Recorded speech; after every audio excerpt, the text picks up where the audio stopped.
केतनला सियाने प्रेमसंबंधांबद्दल आधीच सांगितलं होतं. केतनचं टक्कल, कॅफेतले व्हिडिओ, सीसीटीव्ही, मोबाईल चॅट्स आणि सिग्नलमुळे तपासाला नवं वळण. लोहगडावरून ढकलून केतन अग्रवालची हत्या झाल्याच्या प्रकरणाने संपूर्ण महाराष्ट्र हादरला आहे. सुरुवातीला हा अपघात असल्याची शक्यता व्यक्त केली जात होती, मात्र तपास जसजसा पुढे सरकत गेला तसतसे धक्कादायक खुलासे समोर येऊ लागले.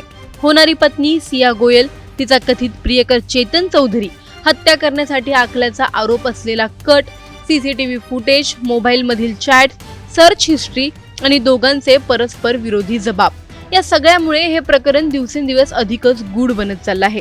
दुसरीकडे सियाच्या कुटुंबियांनीही पहिल्यांदाच माध्यमांसमोर येत आपली भूमिका मांडली आहे. आमची मुलगी दोषी असेल तर तिलाही कठोर शिक्षा व्हावी अशी भूमिका त्यांनी घेतली आहे. नेमकं तपासात काय समोर आलं आहे जाणून घेणार आहोत या व्हिडिओमधून. व्हिडिओ शेवटपर्यंत नक्की पहा आणि टाइम्स नाऊ मराठीच्या यूट्यूब, इंस्टाग्राम आणि फेसबुक पेजला फॉलो करायला विसरू नका.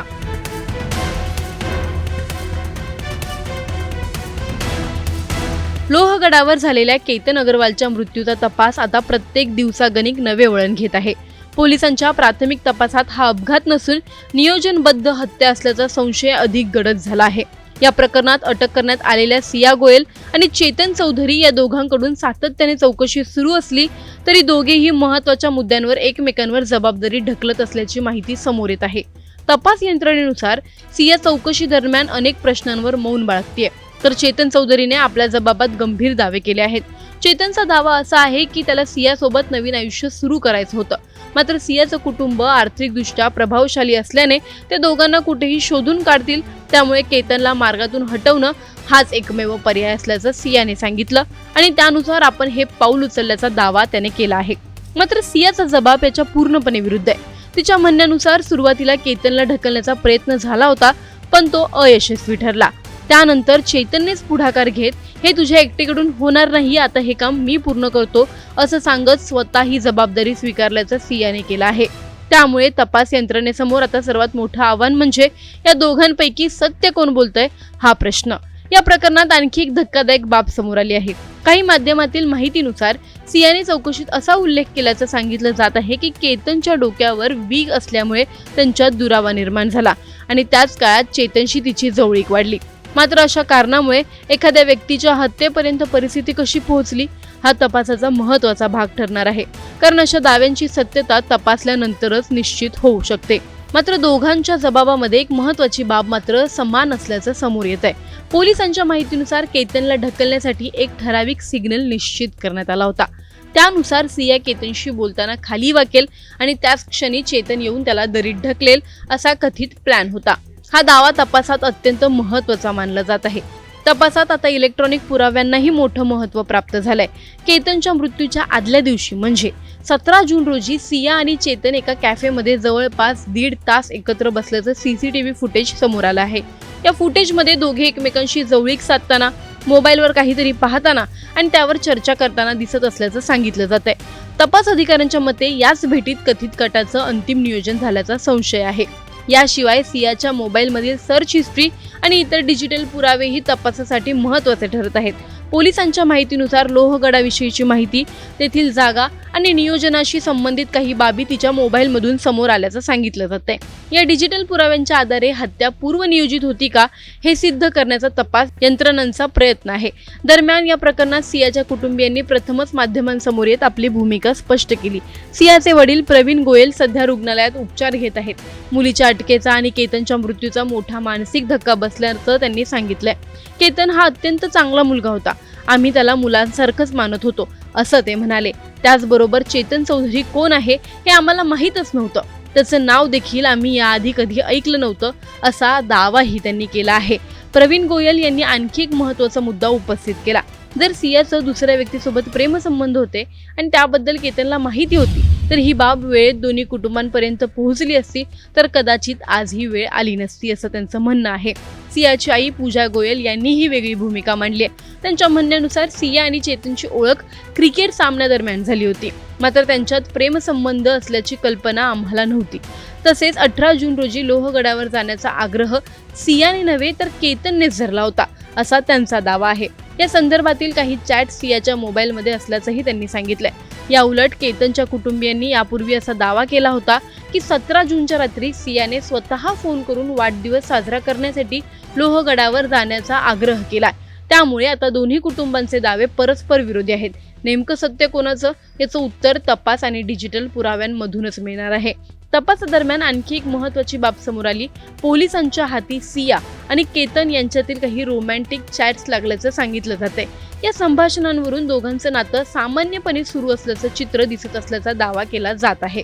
त्यामुळे सियाने पूर्वी केलेला "मी केतनला सर्व काही सांगितलं होतं" हा दावा तपासाच्या कसोटीवर टिकतो का याकडेही लक्ष लागलं आहे. याशिवाय सियाच्या भावालाही पोलिसांनी चौकशीसाठी ताब्यात घेतल्याची माहिती समोर येते. त्यांच्या चौकशीतून या प्रकरणातील आणखी काही महत्त्वाचे धागेदोरे मिळतात का याकडेही तपास यंत्रणांचं लक्ष आहे. एकीकडे सीसीटीव्ही फुटेज, मोबाईलमधील चॅट, सर्च हिस्ट्री आणि दोघांचे जबाब, तर दुसरीकडे दोन्ही कुटुंबांचे परस्पर विरोधी दावे. या सगळ्यामुळे लोहगड हत्या प्रकरण केवळ एका गुन्ह्याचा तपास राहिलेला नाही, तर प्रत्येक नव्या पुराव्यासोबत अनेक नव्या प्रश्नांना जन्म देणारा तपास बनत आहे. पण या प्रकरणात अजूनही अनेक प्रश्न अनउत्तरितच आहेत. खरंच हत्या करण्याचा मूळ कट नेमका कोणी रचला? चेतन चौधरी सत्य सांगतोय की स्वतःला वाचवण्याचा प्रयत्न करतोय? सिया स्वतःची भूमिका बदलते आहे का? या सगळ्या प्रश्नांची उत्तरं आता पोलीस तपास, फॉरेन्सिक पुरावे, डिजिटल डेटा आणि न्यायालयीन प्रक्रियेतूनच समोर येणार आहेत. तोपर्यंत तुम्हाला या प्रकरणी नेमकं काय वाटतं आम्हाला कमेंटमध्ये नक्की कळवा. व्हिडिओ आवडल्यास लाईक व शेअर करायला विसरू नका. तसंच अशा नवनवीन अपडेट्ससाठी आणि माहितीपूर्ण व्हिडिओजसाठी टाइम्स नाऊ मराठीला नक्की फॉलो करा. यह मामला सुन के मुझे इतना शौक लगा कि ये कैसे हो गया और क्या मेरा दिमाग में ऐसे हुआ कि क्या हो गया करके. जितना दुख उन्हें है केतन जी का, आज उससे ज्यादा दुख मुझे है कि एक नहीं दो परिवार डिस्टर्ब हो गए हैं. दोनों परिवारों में केतन जी भी इतने अच्छे थे. अगर किसी का इसमें दोष हो तो उसे सख्त से सख्त सजा होनी चाहिए, चाहे उसमें मेरी बेटी भी हो. अगर मेरी बेटी का दोष निकले तो जहां से केतन जी को गिराया गया या जो गिरे हैं वहां से ही उस दोषी को गिराया जाए. जी, मुझे बहुत दुख है, बहुत पीड़ा है, पर ठीक है, उन्होंने बोले दोषी है. दोषी अगर करार होता है तो जो दोषी को सजा होनी चाहिए वो उसे देनी चाहिए. सिया और केतन जी की शादी के लिए परिवार में इतनी उम्मीदें थी, बहुत उम्मीदें थी, बहुत लगाव था. सामने वाली फैमिली भी बहुत लगाव से, बहुत प्यार से सिया को रखते थे और हम भी बहुत अच्छे से कर रहे थे. सब फंक्शन अच्छा हो रहा था. उन्होंने उनका बर्थडे सेलिब्रेशन के लिए भी बहुत प्रोग्राम किए थे. अगर हमें कुछ लगता था कि सिया का कुछ प्रॉब्लम हो रहा है या केतन जी से बात नहीं कर पा रही है तो उन्होंने हमसे डिस्कस करना था कि सिया का केतन जी का कुछ प्रॉब्लम चल रहा है, बच्चों में आपस में मनमुटाव हो रहा है, बच्चे बात नहीं कर रहे. पर उनके यहाँ से कोई मुझे रिएक्शन नहीं आया और ना ही मुझे कुछ लगा कि मेरी बेटी प्यार नहीं करती या क्या है. वो दोनों बच्चे बहुत प्यार से, बहुत अच्छे से रहते थे. सिया ने कुछ भी ड्रिंक्स करती नहीं थी, कुछ भी पार्टी वार्टी जाने का तो कुछ वो नहीं था. अगर उनको ये लगा था तो उन्होंने मुझसे या जिसने ये रिश्ता कराया है हमारी ननंद जी और हमारे जिया जी, तो उनसे एक बार पूछ लेना था कि ऐसे ऐसे बच्ची पार्टी जा रही है, ड्रिंक्स कर रही है, तो उन्होंने पूछा क्यों नहीं इस बारे में. आज तक तो 4 महीने तक उसकी बच्ची की बड़ाई ही करते थे. आज ये होने के बाद उन्होंने उसकी बुराई करना चालू की. फर्स्ट टाइम, तो आज तक तो उसकी बड़ाई ही बड़ाई होती थी. ये फर्स्ट टाइम सुने आया है कि वो ड्रिंक करती है या पार्टी जाती है. वो मेरी बेटी ने तो उनसे इतना लगाव और इतना प्रेम करते थे.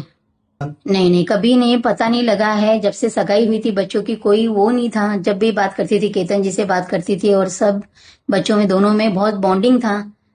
हाँ, तो लोहगढ़ पे जाने के लिए फर्स्ट दिन वीडियो कॉलिंग रात को हुआ था. केतन जी बात कर रहे थे, वीडियो कॉलिंग था. उसकी वीडियो कॉलिंग में उसकी मम्मी बीच में आई है. तो सिया ने बोला कि मम्मी जी, केतन जी कल बोल रहे हैं कि अपने को ट्रैकिंग के लिए जाना है, तो आप उन्हें मना करो, मुझे ट्रैकिंग नहीं जाना है और अगले दिन फंक्शन भी है तो आराम करेंगे करके. तो उन्होंने बोला नहीं बेटा जा. अगर आप, ये बात उसकी मोबाइल में चैटिंग में भी है, उसने सब चैट डाले हुए है कि मैं नहीं जाना चाहती हूँ. पर केतन बोले नहीं, अपन जाएंगे और अपन चलते हैं करके, तू टेंशन मत ले. ये बात की थी? नहीं, ये बात हमें कुछ भी मालूम नहीं था. अगर उसने केतन को बताई है तो केतन ने अपने पेरेंट्स को बताना चाहिए था कि पापा जी, मम्मी जी, ये बात सिया ने मुझे बताई है, तो आपका क्या रिएक्शन है. अगर वो बताते थे, अपने पेरेंट्स को बताता था, तो ये आज नौबत भी आए शायद, मुझे नहीं पता है. पर हमारे तक ये कोई बात नहीं आई. अगर वो लोग बात कर लेते थे तो बच्चों में अंडरस्टैंडिंग हो जाती थी.